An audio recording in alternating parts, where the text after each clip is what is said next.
നടന്ന ഇത്ര നാളായിട്ടും ലക്ഷ്മി എന്തുകൊണ്ട് പരസ്യമായി രംഗത്ത് വന്നില്ല ആണ് അവസ്ഥ എന്നാണ്. ഇപ്പോൾ ലക്ഷ്മി മനോരമ ന്യൂസിലൂടെ ക്യാമറയ്ക്ക് മുന്നിൽ വന്നിരിക്കുകയാണ്.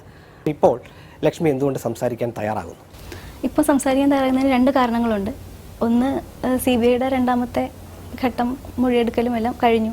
അപ്പോൾ അത് എന്തായി എനിക്ക് അതിൻ്റെ ഫൈനൽ സംഭവങ്ങൾ എനിക്കറിയില്ല. അതിന് വേർഡിക്റ്റ് ആകുമ്പോൾ അറിയാൻ പറ്റുമെന്ന് തോന്നുന്നു. പിന്നെ ഈ വിവാദങ്ങൾ കെട്ടടങ്ങുന്നില്ലല്ലോ.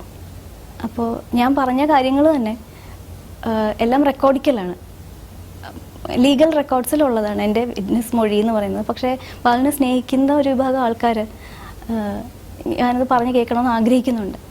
6 വർഷമായി ബാലഭാസ്കർ കൊല്ലപ്പെട്ടിട്ട്. ആ വണ്ടി ഓടിച്ചത് ആരാന്ന് നിങ്ങൾക്കറിയാം. അന്ന് അവിടെ എന്താ സംഭവിച്ചെന്ന് നിങ്ങൾക്ക് മാത്രമേ അറിയുള്ളൂ. നിങ്ങൾ ആരെയും ഈ ഭയപ്പെടുന്നത്? നിങ്ങൾ എത്രയൊക്കെ സത്യം മറച്ചേക്കാൻ ശ്രമിച്ചാലും ഒരു നാൾ സത്യം പുറത്തു വരും. ആ അച്ഛനും അമ്മക്കും നീതി കിട്ടിയേ പറ്റൂ.